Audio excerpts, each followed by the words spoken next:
May kakilala ka ba na nakaranas ng sexual harassment sa trabaho o kaya ay ikaw mismo ang nakaranas nito? At para bang wala kang mapuntahan? Pinabayaan ka ng management at parang ikaw pang pinapaalis. That could be constructive dismissal.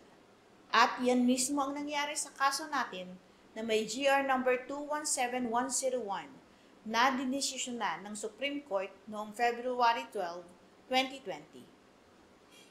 May isang babaeng empleyado ang isang kumpanya na inulit-ulit na hinaras ng kanyang area head.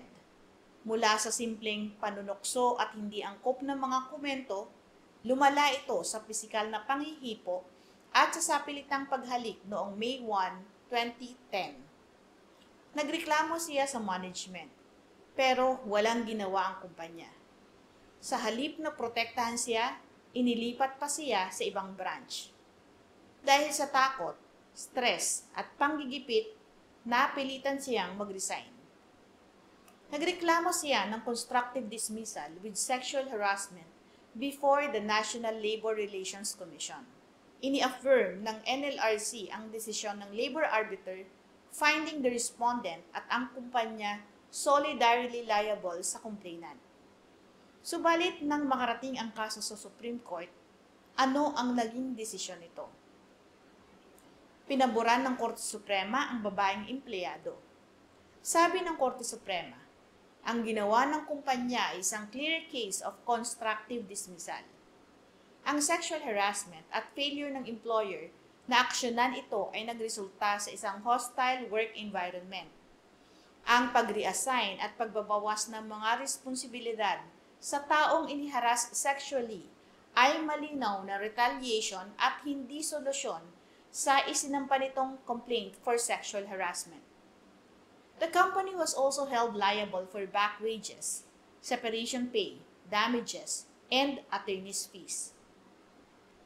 Ayon pa sa Korte Suprema, the employer's inaction on the sexual harassment complaint, followed by retaliatory measures, rendered continued employment unbearable.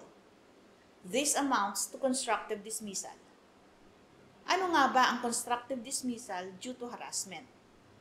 Constructive dismissal happens when the workplace becomes so toxic, hostile, or dangerous that the employee is forced to resign, particularly when management ignores sexual complaints.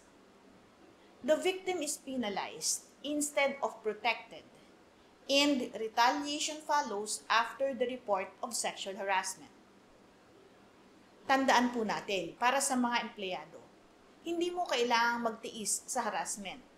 Kung walang aksyon ang HR o management, pwede mo silang idemanda. Forced resignation due to harassment is constructive dismissal under the law. Para naman sa mga employers, you have a duty to investigate harassment complaints immediately. Failure to act, or worse, retaliation, makes the company legally liable. Kung biktima ka ng harassment sa trabaho at parang ikaw pang pinaparusahan, may laban ka. Gaya sa kasong ating tinalakay, pwede kang humingi ng hustisya sa NLRC at sa Korte Suprema.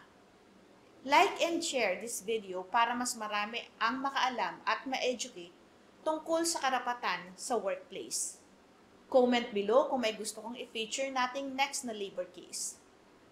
Patuloy po kayong manood, magtanong at matutuon ng tungkol sa batas. Magandang araw po, ako si Attorney Claribel Lucila.